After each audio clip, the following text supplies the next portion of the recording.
Nice to meet you. Welcome to Comox. Thank you very much. Glad to be here. Well, How are you? It's good to see you. Good to see you. How are you keeping? Not bad, not bad. How about you? Well, yeah. Still doing this type of stuff, eh? It's great to be back here, though. Must be rough. Welcome to 19 Wing again. Yes. How's the flight in? Last year was the Sabres, so I was just I find gonna say it you to were come back over and over again. Back with Hawk 1, yeah, we saw that too. It's good stuff. At the beginning.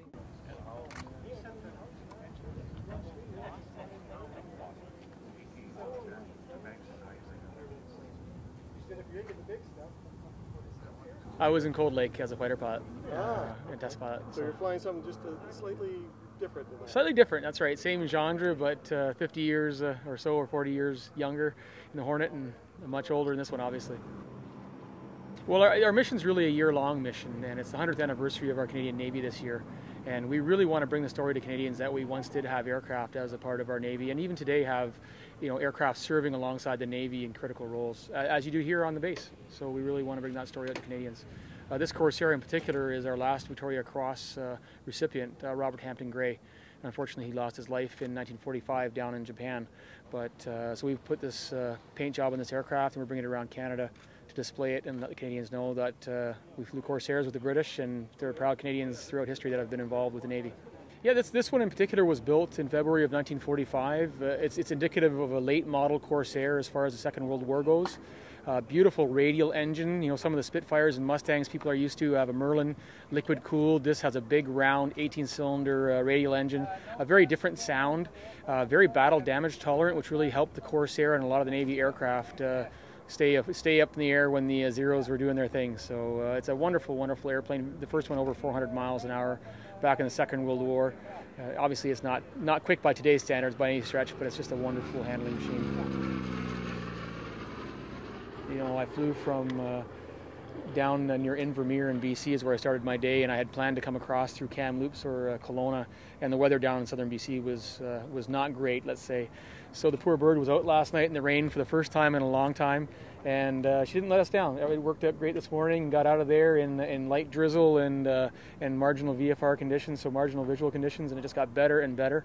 So flew up the Columbia River all the way up to Campbell, eventually to Williams Lake, and then across the mountains and the glaciers to here. And I mean, it doesn't escape me how lucky I am to have the chance to bring this story to Canadians and fly this aircraft. The bent wing or gull wing design, as they called it, in this case they had a limitation in that they had a huge amount of horsepower, over 2,000 horsepower in that engine, and that demanded a pretty large propeller to be able to handle that power. And that the cascading effect was they had to have the aircraft quite high off the ground in order to keep that prop clear from striking the ground. And so they elected to bend the wing in order to keep the landing gear shorter, and that allowed them to retract the landing gear straight back into the aircraft's wing. And because they did that, they could put guns on the outboard section. So there are actually 3 50 caliber machine guns in the wing, where normally you may have to put the landing gear in retract mode. So they really saved all those things, and there were some other benefits as well with drag reduction by having a nice 90-degree angle as the wing meets the fuselage. So a lot of little engineering cascading things that created that design, and it was loved by the guys who flew it for sure. I mean, this is the only one in Canada. There are about 15 that were built in the world.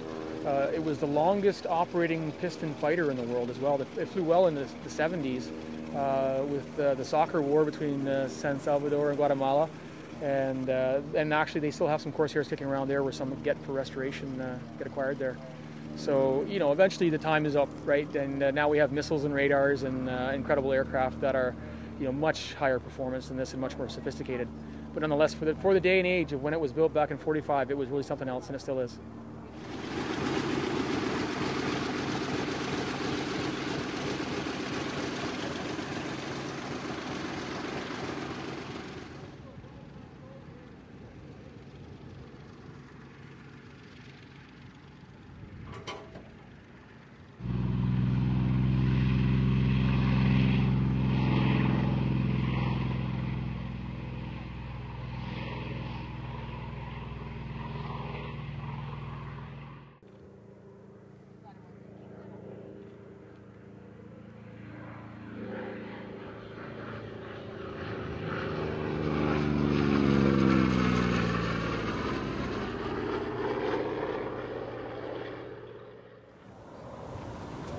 Thanks, beautiful airplane, nice show, thanks a lot.